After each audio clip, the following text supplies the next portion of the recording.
अनंत कोटि दंडवत सतगुरु देव को अपना कल विषय चल रहा था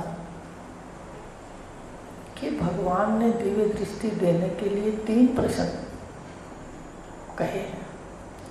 गीता में स्पष्ट नहीं कहा, पर ये गुरु की कृपा है कि उन्होंने समेट करके सारे ज्ञान को हमें बता दिया कि दिव्य दृष्टि लेने के लिए 3 ही प्रश्न हैं 15वें अध्याय के अंदर। मैं कौन हूँ, ये सामने जो दिखाई दे रहा है ये क्या है, और फिर परमात्मा सृष्टि रचने वाला कहाँ है और कैसा है। बस यही बातें कही।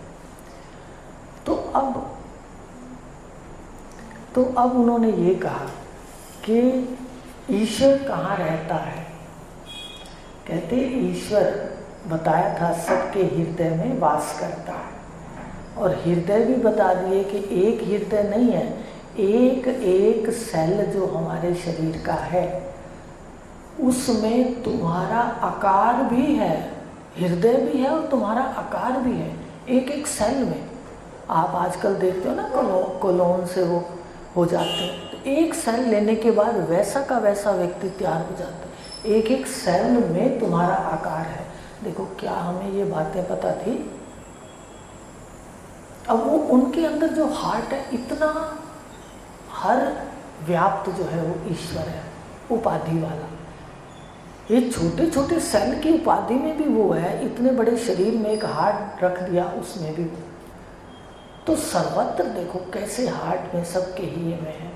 और कहा माया में बिठा करके सब जीवात्माओं को माया की यंत्र पर बिठा करके घुमाता रहता हूँ। वो भगवान कृष्ण के हाथ में होता है ना सुदर्शन चक्र, तो मुझे लगता है ये माया चलाने के लिए बस इन्होंने घुमा रखा है सारे जीवों को, जो कहा है।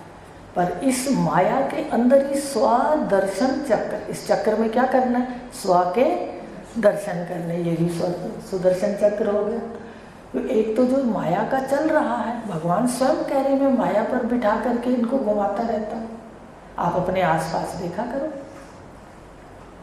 तो इस प्रकार ये जो माया है इसमें बैठ करके जीव भ्रमित होकर के भागता रहता है। ईश्वर की लीला करवाने वाला रूप केवल ब्रह्मज्ञानी को दिखता है, ब्रह्मज्ञानी को सब दिखता है। अभी कोई बात थी तो उन्होंने कहा, मैंने कहा इसमें से ईश्वर का भाग निकाल दो, आप बताओ ये बातें कोई जानता है कि कौन सी जगह में कैसे ईश्वर के भाग को निकालना है? बताइए आप। जब ईश्वर का ही पता नहीं, विश्व के विराट रूप का पता नहीं, भाग कैसे निकालेंगे? वही निकालेगा ना जो सीखेगा, जो जान लेगा। तो आपको ऐसे सिखा रहे कि कैसे आपने स्थिति में बैठना है, और शब्द में से भी कैसे, गुरु के शब्द में से भी कैसे अपनी स्थिति में आना है। तो ये राज होते हैं, तभी भगवान बार बार कह रहे हैं ये राज विद्या है, ये राजगुरु, और हमें कृपा से ये राज मिल रहे हैं। तो ये लीला तत्वज्ञानी को दिखती है। तत्वज्ञानी के सामने माया शर्माती है, वो कहती है भाई ये तो मुझे जानता है, मैं इसके सामने नहीं आती नहीं आती है ना, तो वो अपना कर्तव्य प्रभाव नहीं डाल सकती। एक बात बताओ, 3 गुणों में क्या सत्य है? हमें पता है सब, सात्विक व्यक्ति कैसा होगा, राजसिक व्यक्ति कैसा होगा, तामसिक व्यक्ति कैसा होगा। तो क्या मोहित होगा जानकर? वो कहेगा गुण। और भगवान ने तो ये भी कह दिया कि अपने ही, ये भी साथ में कह दिया, ये भी कह दिया कि जो गुण हैं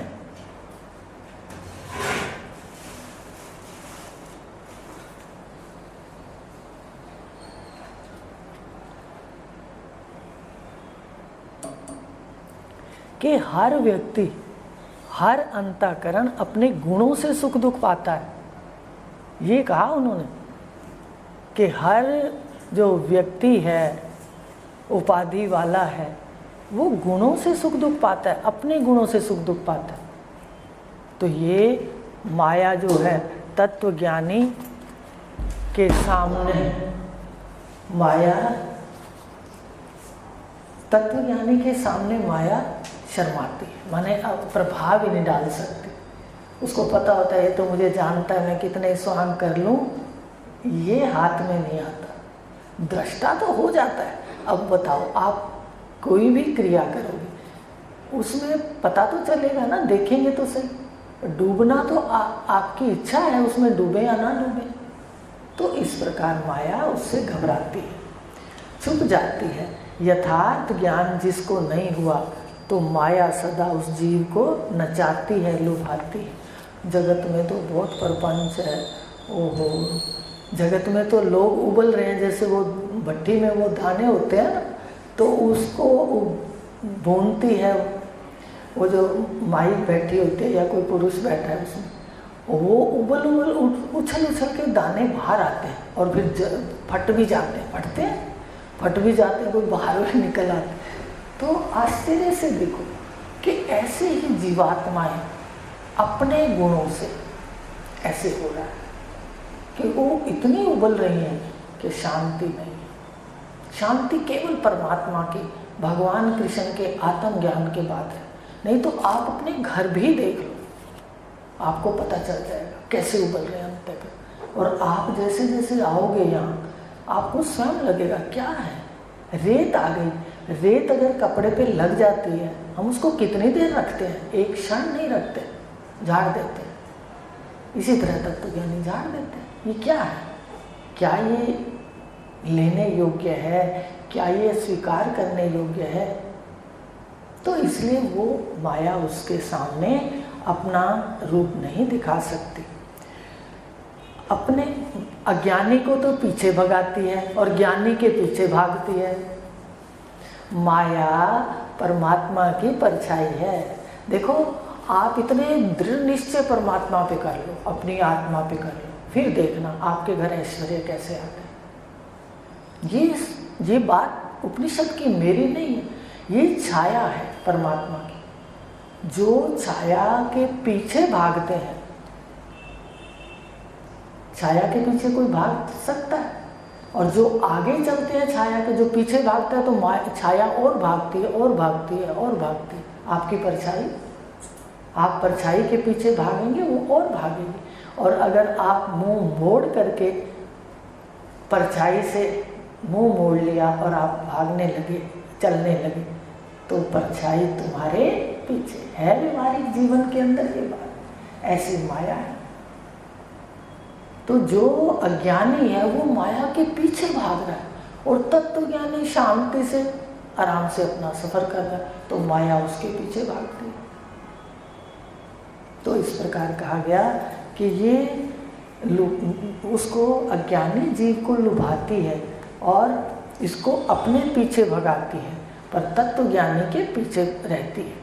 भगवान ने अपने विस्तार माया को भी अपार कहा। रामचरितमानस के भी अंदर है एक नए प्रभु अनंता, उसकी कथा अनंता, अनंत। ऐसे ही ये भी जो माया है, परमात्मा अनंत है तो माया का भी पार नहीं पाया जा सकता। कहा भगवान ने, मेरी माया, पर कौन इसको पार कर सकता है? जो मुझे भजता है। आप बताइए, जब तक हम परमात्मा का, साक्षी का स्वरूप नहीं जानते थे, क्या हम माया से पार, अंतःकरण के पार जा सकते थे? आज मनन करना। आज आपने माया का सारा स्वरूप जान लिया, अंतःकरण तक। अभी आपको बताया, जब आए हो तो मनन कराया कि मन, बुद्धि, चित्त, अहंकार तक माया है। आप उसके साक्षी हो तो हो गए माया से पार। साधारण भाषा में आ जाओ, हमें इतने क्लिष्ट शब्द नहीं रहेंगे याद। इसलिए भगवान ने कहा, मुझे जो भजते हैं, आत्मा ब्रह्म को जो भजते हैं, वो इसके पार हो सके। तो ये जो सहारा है, आलंबन है आत्मा का, ये जिस जीव का है वो इस जगत में भी शांत रहता है, ऐश्वर्य भी भोग लेता है और जाते हुए भी शांत रहता है। अब उसकी इच्छा है वो जन्मों में विचरण करे या ना करे, स्वेच्छा से विचरण करता है। तो कहा, सारा विस्तार माया का अपार कहा। केवल सर्वम आत्मा ब्रह्म का ज्ञान होने से ही माया के विस्तार का पार पाया जाता है। कहा ना भगवान ने, मुझे जो भजते हैं वे इसके पार हो सके। यह भगवान की वाणी है। सीता जी मायावी स्वर्ण के हिरण को देखकर ललायित हो गए। सीता जी हमारी बुद्धि, समझ रहे हो, बुद्धि वाला जी, ये इस जगत के इस आकर्षण को देखकर ललायित हो गया, इसके पीछे भागता रहा। सीता जी का उदाहरण दिया। सीता जी ने स्वर्ण का हिरण देखा और क्या किया, ललायित हो गई, नहीं यही लूँगी यही लूँगी। भगवान राम नहीं चाहते थे, फिर भी उन्होंने कहा चलो जिद कर रही है, चला जाता हूँ। लक्ष्मण जी को कह गए आप यहाँ बैठना, जाना मत कहीं। अब लक्ष्मण जी को भेज दिया, हे राम का शब्द है भाई, उनका जब भगवान राम का शब्द हो, लक्ष्मण को पुकारा तो उसने मायावी ने किया था ना, तो वो उसको उनको भी भेज दिया। कितना हरण हो गया, कितना कष्ट, ध्यान रखना। ये किसके लिए कहा गया, ये लक्ष्य अर्थ के अंदर इस बुद्धि, जीव की बुद्धि के लिए कहा गया कि कैसे ये जीव ऐसे ललायित होकर के इसके पीछे भागता रहता है। और फिर भागता कौन है, आत्मा राम ही भागता है। जीव को क्या है, ब्रह्म का स्वरूप ही तो है, आत्मा राम कहते हैं ना। तो इस प्रकार ये जीव भागा माया के पीछे। तो एक महारानी सुलक्षणा भी माया के छल से बच ना सकी। अब आप बताओ, स्वर्ण का हिरण होता है कहीं, बताइए।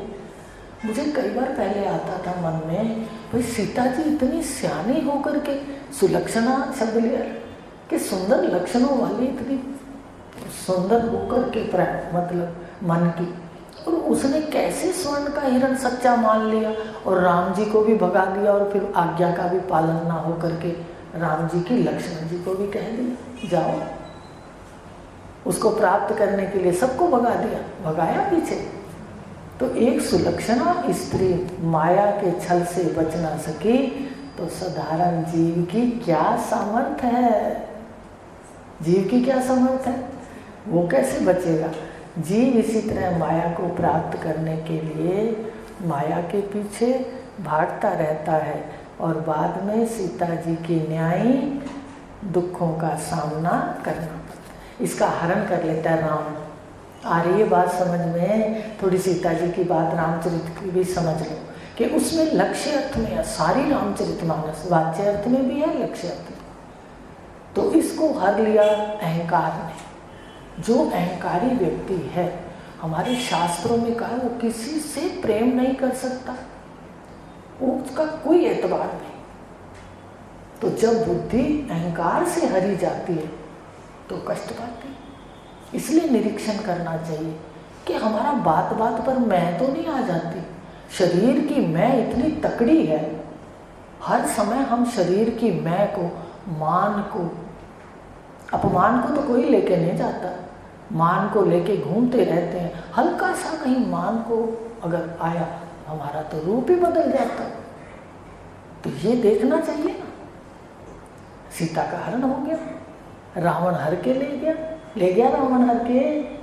कौन सा रावण था, लक्ष्य वाच्य अर्थ में तो कहा नहीं है, लक्ष्य अर्थ के अंदर रावण अहंकार है, ये सारा हरण करता है और जीव दुखों में लिप्त हो जाता है, दुख पाता है।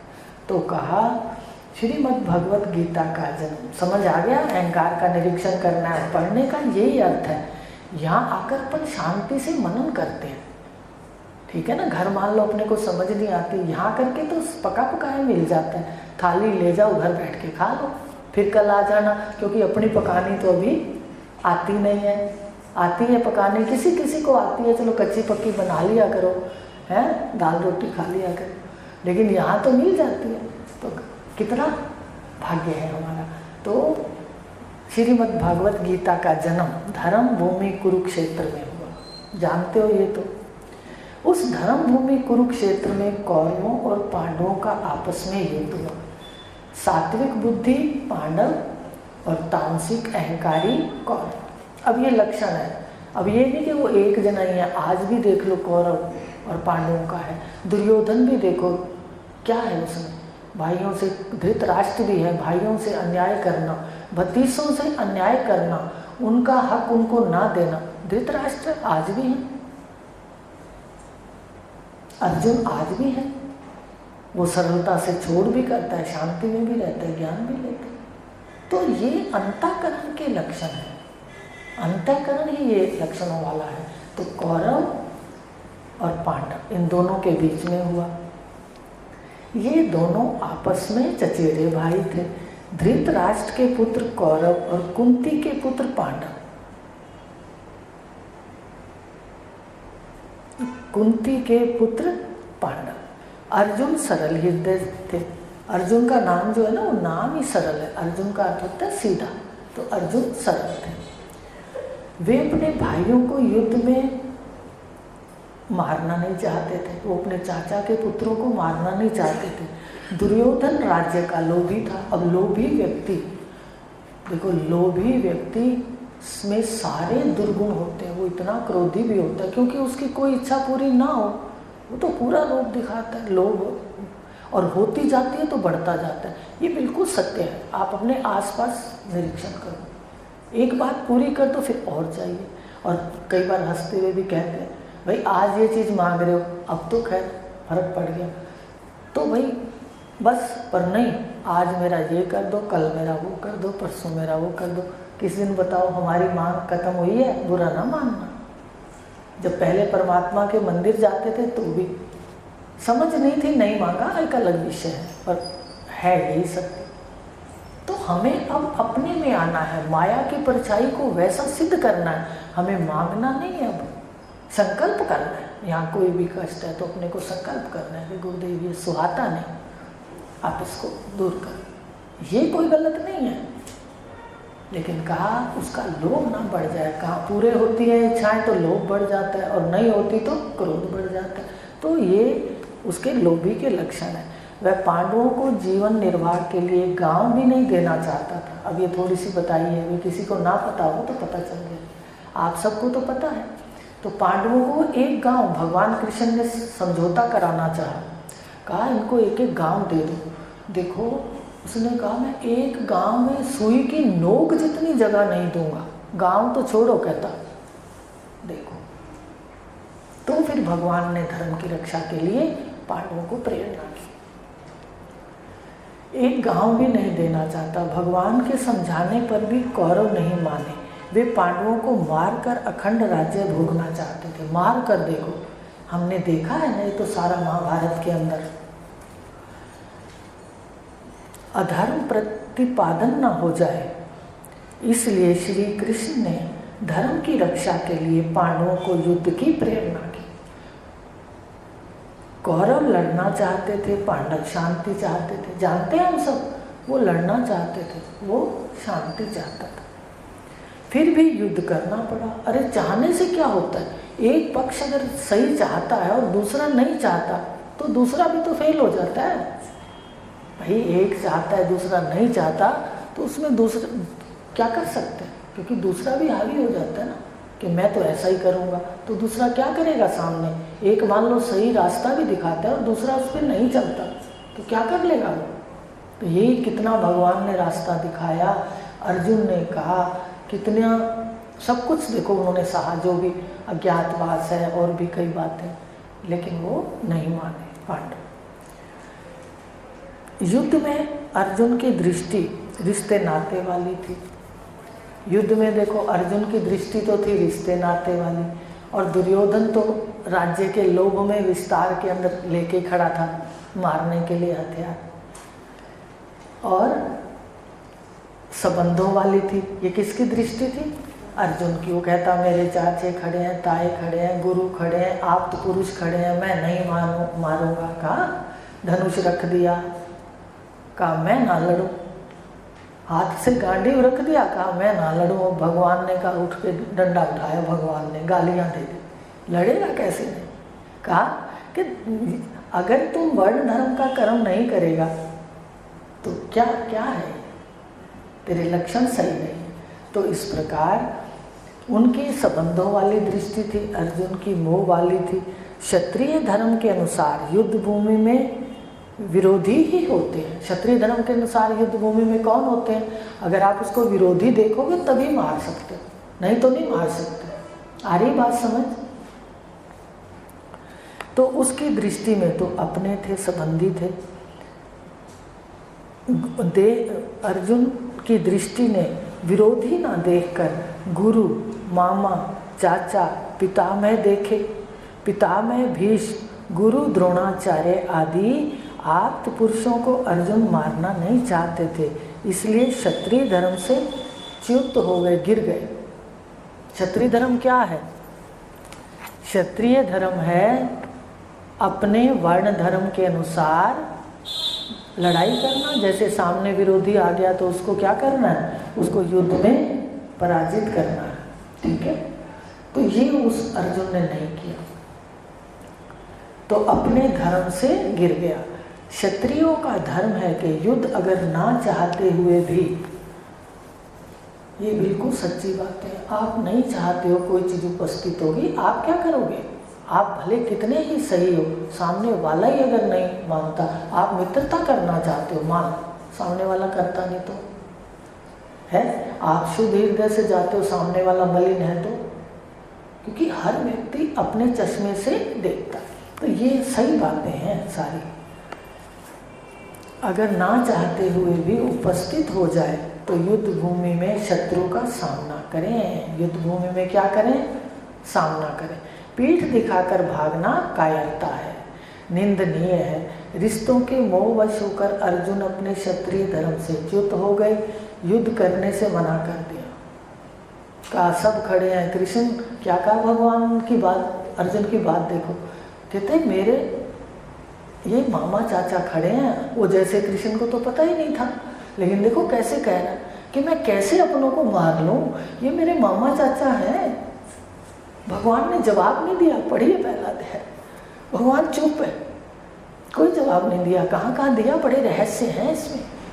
वहाँ ये भी कहा वर्ण संकर मेरे संतान हो जाएगी, भगवान को जैसे कुछ पता नहीं। कहा स्त्रियों के वर्ण संकर, अपने लिए नहीं कहा, वर्ण समाज के लिए कहा वर्ण संकर संतान हो जाएगी। भगवान ने एक बार भी उत्तर नहीं दिया और बाद में वर्ण संकर का अर्थ बताया। पढ़ा होगा आपने, क्या नहीं दीदी पढ़ते तो हैं पर ध्यान नहीं देते, समझे? तो उत्तर दिए वो भगवान ने हर बात की। तो कैसे देखो सामने सारा कुछ आ गया तो भी मोहवश अर्जुन अपने क्षत्रिय धर्म से च्युत हो गया। गांडीव धनुष रखकर शोक युक्त रथ में बैठ गया था कि अब मैं युद्ध ना ही करता। ये पड़ा गांडीव, मुझे तो एक कटोरा दे दो, भिक्षा मांग कर एक फुल्का ही तो खाना खा लूँ, ठीक है। तो अर्जुन ने युद्ध करने से मना तब किया, कब मना किया था? घर पे मना कर देता क्यों भाई, घर से ही ना निकलता, गांडी उस पर चढ़ता ही ना, फिर भी भगवान कोई कार्य कर लेते, ठीक है। पर क्या वहाँ से तो अपने वर्ण धर्म के अनुसार आया, आगे जब अपनों को देखा तो मन बदल गया। युद्ध करने से तब मना किया जब 11 अक्षौणी सेना सामने कौरवों की खड़ी है और 7 अक्षौणी सेना पांडवों की आमने सामने युद्ध के लिए तैयार खड़ी है। देखो कहाँ मना किया, कल्पना करो, उधर 11 अक्षौणी खड़ी है, उधर 7 अक्षौणी सेना खड़ी है। युद्ध भूमि में युद्ध का बिगुल बज गया था बिगुल, हैं? उन्होंने 5 जन्य, कृष्ण जी ने, पार्थ ने देवदत्त को पौन नाम महाशंख बजाया, भीम, है ना, ऐसे कि अपने अपने नाम के सारे शंख सबने बजा दिए, शंख बजा दिए, सेना एकत्रित हो गई, युद्ध के लिए तैयारी है। तो अर्जुन ने वहाँ गांडीव रख दिया। अब भगवान का रोल क्या है ये देखते हैं, उन्होंने क्या किया। अब बिगुल बज गया, उस समय अर्जुन ने श्री कृष्ण से कहा भिक्षा मांग कर खा लूंगा, पर राज्य भोग के सुख के लिए अपनों को नहीं मारूंगा। देखो ये सात्विक हृदय है, वो अपनों का कभी अनर्थ नहीं करते, वो मारने के लिए खड़े हैं। वो उसका अपमान भी किया, लाक्षागृह में जलाने की कोशिश की।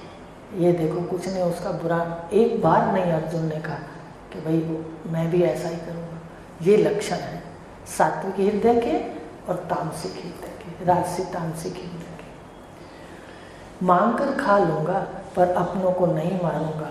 उसने यह विचार नहीं किया कि जिन रिश्तों को वह मारना नहीं चाहता वे सभी उसे मारने के लिए उपस्थित हुए हैं। और कैसे उनके पुत्रों को मारा था, अभिमन्यु को देखा ना, कितने छल से मारा था और कैसे आया है वर्णन, तो रोंगटे खड़े हो जाते हैं। क्योंकि छल कपट उस भीष्म के कुल के उस समय और भीष्म के कुल में तो ये बहुत बड़ी बात है कि हृदय कैसे है। तो जिन रिश्तों को मारना नहीं चाहता वो तो उसे मारने के लिए उपस्थित हुए। अपने कर्तव्य या वर्ण धर्म के अनुसार कर्म ना करने पर और युद्ध भूमि से पलायन चाहने वाले अर्जुन के स्वाभिमान को जगाने के लिए, स्वाभिमान छूट गया ना, भिक्षा मांग के खा लूंगा, ठीक है, पलायन चाहने वाले अर्जुन के स्वाभिमान को जगाने के लिए भगवान ने अर्जुन को 3 गालियां दे दी। गालियां कब देते हैं? देखो, बच्चा जब बहुत ऐसे उठपटांग काम करता है तो माँ उसको गाली देती। इन्होंने भी उठा के 3 गालियां दे दी। कौन कौन सी दी?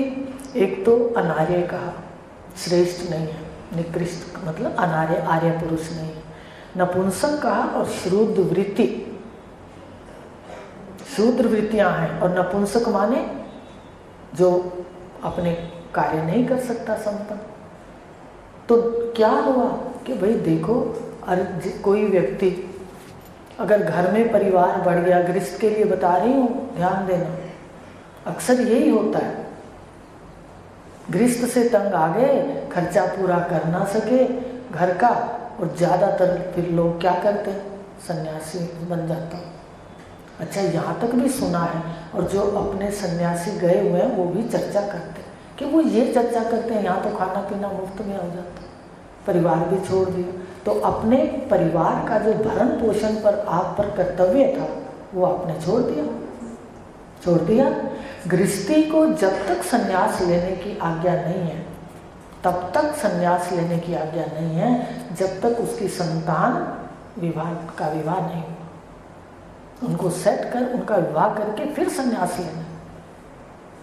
ऐसे थोड़ी कि घर से कोई तंग हो गए, लो भाई संन्यास ले लेता हूँ, तो वो संन्यास थोड़ा ही है, वो तो पलायन है, आकर्मण्यता है, आकर्मण्यता, जो भगवान को पसंद नहीं। उन्होंने गालियाँ दे दी अर्जुन को कि चल अपना कर्म कर। वो 10 बार बोला मैं ये मेरे हैं मरेंगे का, उठ कर्म, उठ युद्ध कर, कहा है बार बार, कितनी बार कहा। वो कह रहे चल युद्ध कर, चल, वो कितनी अपनी कथा सुना रहा है, वो कह रहे चल युद्ध कर, युद्ध कर। एक बार भी नहीं कहा कि तू युद्ध ना कर। तो वर्ण धर्म का हमारे जीवन के अंदर जो गृहस्थी युद्ध है, उसके लिए बात बता रही हूँ खोल के। पलायन और आकर्मण्यता के भाग्य है सबका, बैठ जाओ, नहीं नहीं, कर्म प्रधान है। रामचरितमानस में भी है, कर्म प्रधान विश्व करी राखा। कर्म प्रधान है, कर्म की पराकाष्ठा कर दो, फिर जो मिलता है फिर भाग्य लगाओ। ये है भाग्य की परिभाषा। ये थोड़ी है कि अभी आपने कुछ किया नहीं, भाग्य होगा तो हो जाएगा। अरे भाई, तूने जो कर्म प्रधान था वो किया, भाग्य तो पिछला कल है, वो तो खुल रहा है। आपने क्रियमान के अंदर क्या किया, एकदम खड़े हो जाओ। भगवान ऐसा चाहते हैं, आकर्मण्यता नहीं चाहते। कर्म करो, सारी सृष्टि में सुंदर व्यवहार करो और अपनी यात्रा सुंदर बनाओ। तभी तो कहते हैं कि भाई अगर घर में है कोई ऐसे, तो कंधे से कंधा मिलाकर पुरुष के साथ कार्य करो, सर्विस करो, घर में कोई कार्य करो, सुंदर गृहस्थी चलाओ। ये होता है जीवन। ये थोड़ी है कि मैं तो भाई मैं तंग आ गया, मैं तो सन्यासी बन रहा हूँ। ये अर्जुन ऐसा कह रहा है, समझ रहे हो। वहाँ तो बोले नहीं, और युद्ध भूमि में जहाँ सब कुछ बुगुल बज गए, वहाँ कह रहा है जी मैं तो जा रहा हूँ, कटोरा दे दो और मैं सन्यास लेता, मतलब मांग के खा लूँगा। भगवान तो इतने तो सीधे हैं नहीं, वो तो वैसे भी सीधे कभी खड़े नहीं होते। देखा भगवान को, आप लोग तो चिंतन नहीं करते। बिल्कुल, भगवान राम कभी टेढ़े खड़े नहीं होते, और भगवान कृष्ण कभी सीधे नहीं खड़े होते। वो तो सीधी बात जानते हैं, 16 कला संपूर्ण। तो वो तो उन्होंने कह दिया भाई ये नहीं हो सकता, तो गालियां दे दी। भगवान के लिए यह विकट परिस्थिति थी। देखो, एक भगवान के लिए कितनी विकट परिस्थिति है कि भाई बिल्कुल सब तैयार है, वो उस समय आके कह रहा है कि मैं युद्ध नहीं करता। आप कल्पना तो करो, एक तरफ युद्ध का बिगुल बज जाना उसके पश्चात अर्जुन का युद्ध से मना करना ये भगवान को स्वीकार नहीं था। यह परिस्थिति ठीक वैसी थी जैसे विवाह के समय दूल्हा घोड़ी पर है, पढ़ लेना, घोड़ी पर चढ़कर बारात लेकर ससुराल पहुंच जाए, विवाह मंडप पर भी बैठ जाए, उसके बाद कहे कि मैं विवाह नहीं करता। बताओ, विवाह मंडप पे बैठ जाए, लड़की आ जाए, आप भी आ जाए, उसके बाद कहे जी मैं जा रहा हूँ, तो उसका पिता क्या करेगा? सच बताइए। वो उठाएगा डंडा और पिटाई करेगा। घर पे कह दे ठीक है, वहाँ जाने, घोड़ी पर चढ़ने से पहले, बारात ले जाने से पहले, वहाँ बैठने से पहले कहे तो काम चलता है। अरे वहाँ बारात में पहुँच गया, मंडप पर बैठ गया स्त्री के, पत्नी के साथ, और फिर कह रहा है मैं विवाह नहीं करता। अर्जुन की स्थिति है या नहीं है? बताइए, है ये बात? तो इस प्रकार तो बताइए, परिवार वाले उससे अच्छा व्यवहार कैसे करेंगे? भगवान ने भी अच्छा व्यवहार नहीं किया, गालियाँ दी अर्जुन को। इसी तरह श्री कृष्ण जी ने भी अर्जुन को कायर कहा, अनार्य यानी शूद्र कहा और नपुंसक भी कहा। इस प्रकार से अपने कर्तव्य से च्युत अर्जुन को 3 गालियाँ दी। तब अर्जुन अपने वर्ण धर्म में जागा। देखो, तभी दूसरे अध्याय में भगवान, पहले अध्याय में पूरी कथा कर दी, भगवान ने जवाब नहीं दिया, पढ़ के आना पहला था। दूसरे अध्याय में बिल्कुल पहले ही उन्होंने गालियाँ दे दी। ठीक है, तो तब अर्जुन अपने वर्ण धर्म में जाग गया। फिर कहता, उसमें कहा है, मैं अज्ञान के दोष हिये समाये, अज्ञान के दोष हिये समाये, भूला हूँ मैं धर्म सो पूछता हूँ। अब आपसे पूछता हूँ, मैं आपका शिष्य हूँ। अब उसने भाई के स्थान से हट करके, सखा के स्थान से हट करके शिष्यत्व स्वीकार कर लिया।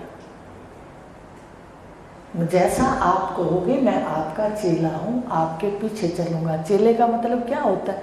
मैं आपके पीछे चलूँगा।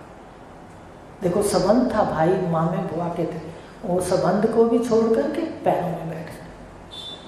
तो कहा कि अब मैं उचित अनुचित का ज्ञान देने को कहा। मेरे हृदय में कायरता रूप दोष आ गया है, मैं अपने धर्म और अधर्म का निर्णय नहीं कर पा रहा हूँ। ये तो बिल्कुल सच है कि सामने जिन्होंने पाला, गोद में खिलाया, उस धन के लिए उन्हीं को ही मारना। उन्होंने धन के लिए नहीं मारा, धर्म के लिए मारा। कि प्रतिपादन अधर्म का हो जाएगा अगर दुर्योधन को अधर्म का नाश ना किया तो।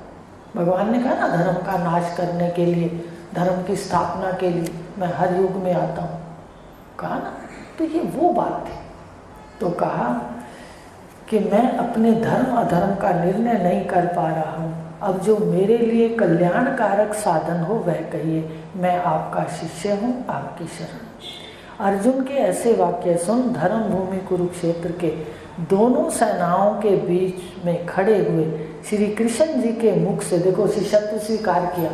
आज तक इकट्ठे खेलते थे, खाते पीते थे, जो भी क्रियाएं थी उनकी मित्रता की और भाइयों की थी, लेकिन कभी ज्ञान नहीं दिया भगवान ने। ये बड़ा विषय है कि ये ज्ञान 2 ही लोगों को दे सकते हो, या जो शिष्यत्व स्वीकार करे या अपने बड़े पुत्र को। उपनिषद कह रहे हैं, 2 बार कह रहे हैं, 2 मंत्र हैं इसके। तो उन्होंने शिष्यत्व स्वीकार किया तो भगवान ने ज्ञान दिया। जब तक अर्जुन ने शिष्यत्व स्वीकार नहीं किया तो उन्होंने कभी भी उनको ज्ञान की एक बात नहीं बताई। तो अब शिष्यत्व स्वीकार किया और भगवान श्री कृष्ण के मुखारविंद से श्रीमद् भागवत का जन्म हुआ। देखो, जन्म कहाँ हुआ? गीता का एकांत में बैठ के नहीं हुआ, वहाँ हुआ जहाँ ढोल नगारे मार काट के लिए बज रहे थे, मार काट के लिए बज रहे थे। जो शंख बजे थे मार काटने के लिए बजे थे कि उसने उसको काटना है और उसने उसको काटना है, विरोधियों को आपस में। वहाँ गीता का जन्म हुआ है। रणभूमि के अंदर कुरुक्षेत्र कैसा है, धर्म भूमि कुरुक्षेत्र कैसा है, जहाँ मोहिनी रूप होकर विष्णु भगवान ने अमृत कलश रखा। वहाँ ब्रह्म सरोवर है, मेरे ख्याल से उसका नाम है ना। गए तो थे, जब शुरू में जाते तो उतरे थे हम लोग वहाँ। हमने वहाँ अर्जुन उनके सब भाइयों के वो स्थान भी देखे थे। तो वो धर्म भूमि कुरुक्षेत्र कैसा है, जहाँ मोहिनी रूप होकर विष्णु भगवान ने अमृत कलश रखा, जिसे ब्रह्म सरोवर कहते हैं। यहाँ पितरों का तर्पण करने के से उन्हें गति और मुक्ति मिलती है, ऐसी मान्यता है। जहाँ जहाँ वो मोहिनी ने कलश रखा वो तीर्थ बन गए। उज्जैन के अंदर क्षिप्रा गंगा वहाँ रखा, ठीक है, हरिद्वार हर की पौड़ी पर, तो प्रयागराज, सारी जगह हम जाके आए, देख के आए वैसे। तो यहाँ भी ब्रह्म सरोवर। तो इस प्रकार जो है वो धर्म के स्थान पर वहाँ युद्ध हुआ, जहाँ खून की नदियाँ बही, और वहाँ की मिट्टी वास्तव में आज भी लाल है। हम देख के आए ना वहाँ सारे जने। तो इस कहा कि ये उनके खून इतना बहा कि आज तक मिट्टी का रंग नहीं बदला, मतलब इतना गहरी वो हो गई, गहराई तक खून चला गया, इतने मरे थे लोग। तो कहा कि वो वहाँ पर ब्रह्म सरोवर है, वहाँ इसका जन्म हुआ, ठीक है। तो आज अपने इतना लेते हैं कि भगवान की बातें भी अच्छी लगती हैं, और ये भी थोड़ा आपको थोड़ा बता दिया कि कैसे है, क्या हुआ, तो आपको थोड़ी समझ भी आएगी। ये भी बताया कि मोहिनी ने कलश जहाँ जहाँ रखा वहाँ तीर्थ हो गया। तो यहाँ भी मोहिनी ने कलश रखा था, वो विष्णु जी की आए थे ना मोहिनी का रूप बना करके, दानों दैत्यों की रक्षा, उस दानों उस देवताओं की रक्षा के लिए। तो बता रहे हैं कि इस प्रकार भगवान ने अर्जुन को डांटा, और अर्जुन को नहीं डांटा, हमें रास्ता दिखाया कि गृहस्थी में अपने वर्ण धर्म के अनुसार कर्म करो, कर्म पर ध्यान रखो, प्रारब्ध बाद में कहो, जितना जिसके लिए कर्म है वो करो, पहले प्रारब्ध पे छोड़ोगे तो गलत हो जाएगा। इसलिए ये उस युद्ध वहाँ भी है, और अपने भी अंदर जो युद्ध चलता है, इसमें हमें ध्यान से देखना है कि कैसे अपन ने इन बातों को जीवन में लेना है। धीरे धीरे आज हमने ये समझा कि घर से पलायन करना भगवान को पसंद नहीं, आकर्मण्यता शब्द लिया ना, भाई कर्म करो। कौन सी ऐसी वस्तु है जो मिलके सभी प्राप्त नहीं कर सकते। मान लो किसी एक नल के अंदर पानी थोड़ा थोड़ा आता है, आप दूसरा नल लगा लो साइड में, मान लो आपको कि वहाँ भी थोड़ा थोड़ा आता है, अरे थोड़ा थोड़ा आता है तो और लगा लो। उपनिषदों में तो कहा है धन आने के सब रास्ते खोल दो, और फिर वो थोड़ा थोड़ा करते ही प्यास बुझ जाएगी। तो कहने का भाव आकर्मण्यता भगवान को पसंद नहीं। हरि ओम शांति।